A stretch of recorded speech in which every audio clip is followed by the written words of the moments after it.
Hello, it's time for another retro movie review. We're going to go back, way back into the mist of time to 1969 to meet the Body Stealers.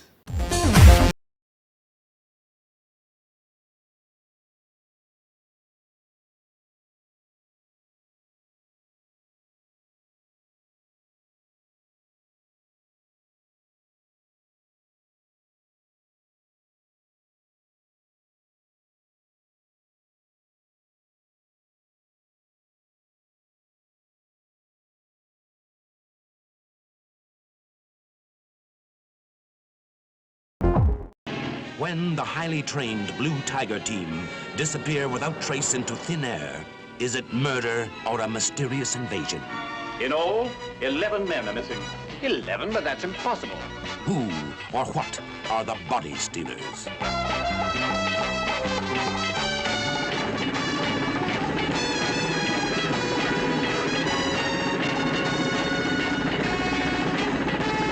There's $20,000 in it for you.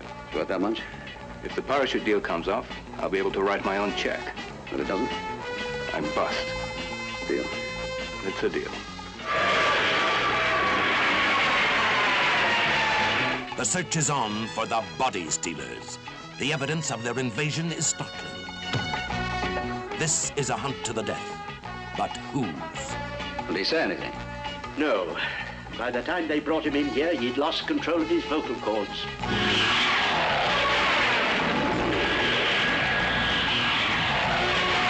Every one of those names are on a list of personnel who've had intensive training in space conditioning. Who was this strange yet beautiful temptress? What was the secret of her sinister powers? The Body Stealers, a masterpiece of suspicion and suspense. Starring George Saunders, Maurice Evans, Patrick Allen, Hilary Dwyer, and introducing Lorna Wilde, with guest stars Neil Connery and Robert Fleming.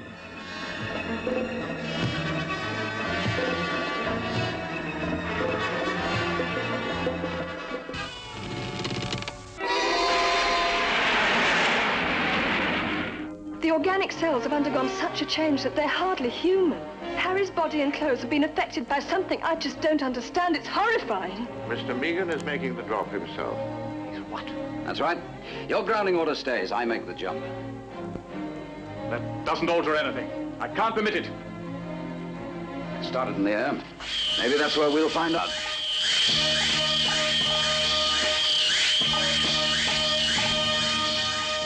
Yes, hello, welcome back. Welcome to my World of Stuff. My name is Paul Mount. I'm reviewing the Body Stealers today. Those of you who look at this channel regularly, and I hope you all do, if you don't, why don't you, will have seen my Amazon unboxing video on the weekend, where I displayed to you all the Body Stealers, the new 88 films Blu-ray release of this 1969 British science fiction classic.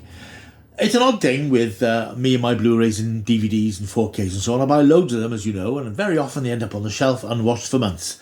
This one came on Saturday and I wanted to watch it straight away for some reason. I'm not entirely sure why. And probably some reason not entirely unconnected with the appearance of the old Dalek flying saucer from the second Doctor Who film.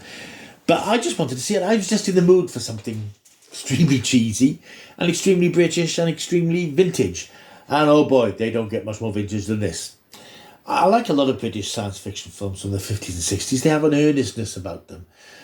And you have to remember that they're not all crap. Not that I'm suggesting this is crap, but you have things like Quatermass 2 in the 50s, these atmospheric early Hammer adaptations of the classic BBC serials. Really good, gritty science fiction stories. And then you get the more exploitative stuff. Then you get the stuff that's maybe not on the same level. And hello, we're talking the Body Stealers. What an experience. What an experience this film was.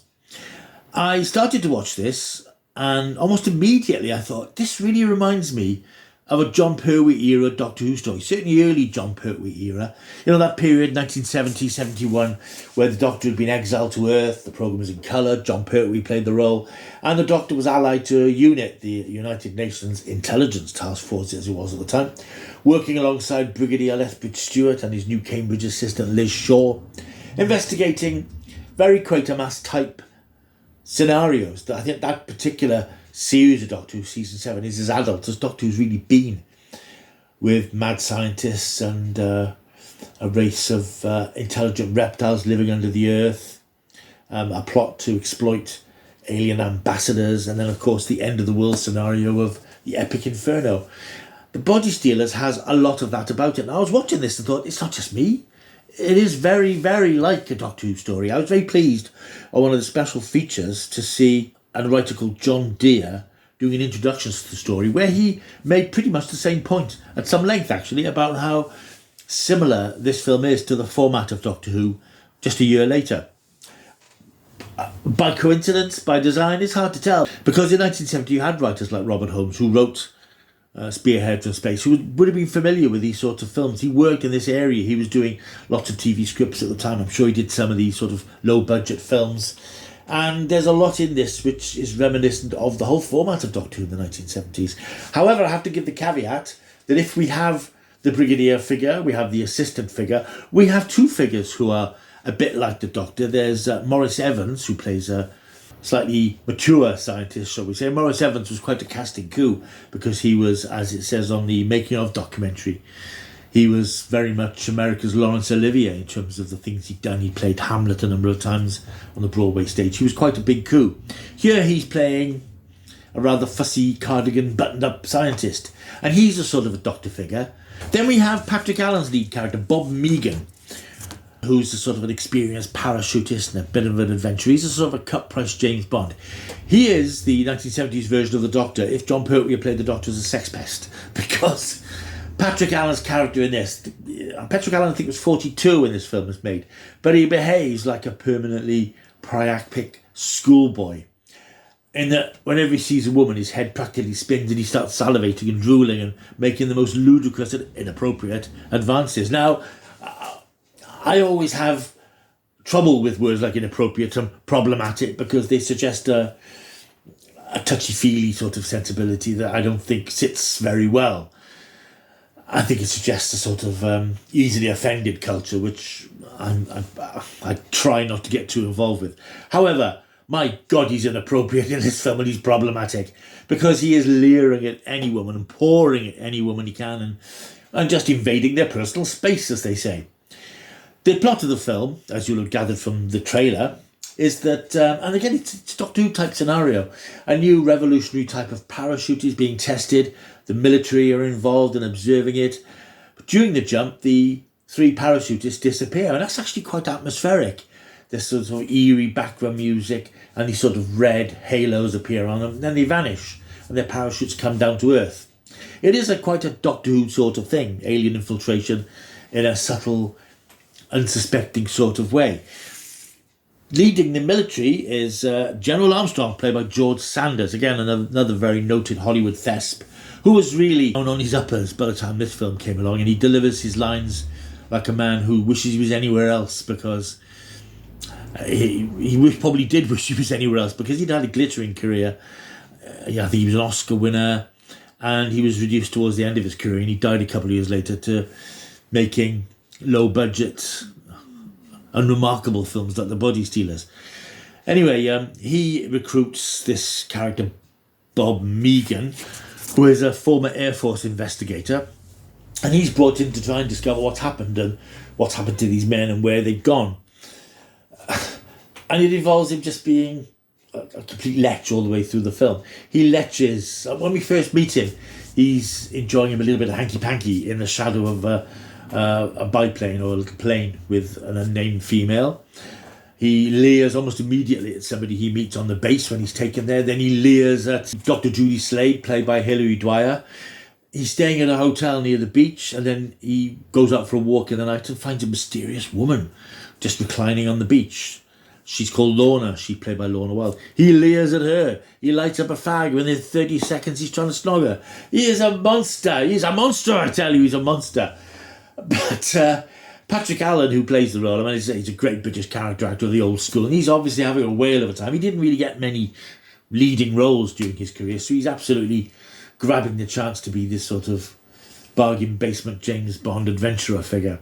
And he's having a good time, but the character, whatever your view of modern sensibilities are, he is over the top in this film. So, the leer on his face all the time is quite comical. The story itself, then, I mean, there's something and nothing really. I mean, it actually pinches a little bit, possibly inadvertently, from UFO, the Jerry Anderson series. This is all about an alien race who, as we discover from Maurice Evans in the final reel, have come from the planet which sounds like it's called Migraine, but I think it's actually Megon. They've come to Earth because they're dying and they need human bodies to replace theirs. Very much a UFO type thing, but obviously without the quite nasty undertones that UFO occasionally had. It's an odd film because it's obviously very low budget. There's very little in the way of action. There's a lot of talking. There's people in rooms talking back and forth all the time. George Sanders is talking to Patrick Allen. Then Alan Cuthbertson comes into the room. Then Neil Connery comes into the room. They all have a chat about what's going on and what's going on. And it's back and forth in different rooms. Interspersed, bit of nice location filming, which is always quite entertaining to see in 1960s films, the old cars and the old traffic and those sorts of things. But nothing really happens.